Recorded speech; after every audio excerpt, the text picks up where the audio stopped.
Պատվարժան դատարան, եթե թույլ կտաք, ես էլ հայտարարություն ունեմ, ես կապակցությամբ։ Առանց դրա էլ մեր ազատ տեղաշարժման իրավունքը սահմանափակել են ապօրինաբար, հիմա ազատ խոսքի իրավունքից գրեթե զրկել են, միակ տեղը, որտեղ որ ես կարողանում եմ, ասենք, իմ ասելիքը քիչ թե շատ արտահայտեմ, դա այս դատարանի դահլիճում է, եւ հիմա պահանջել, որ այստեղ էլ, ասենք, մեզ խոսքի իրավունքից զրկել, ես ինչ ասեմ, ոչ օրենքի մեջ նման բան կա, ինչ վերաբերում է գործին, այս մասին խոսել ենք, բոլորի համար ակնհայտ է, մենք ահաբեկիչներ չենք, մենք ազատաբերներ ենք, ազատարարներ, ամբողջովին եւ ամենացորդ նվիրված Հայաստանի ազատագրման գաղափարի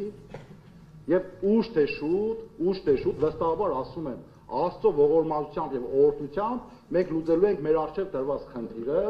եւ ոչ միայն արդարությունն ենք վերականգնելու, այլև ազատագրելու ենք մեր հայրենիքը։ Ինչի մասին է խոսքը։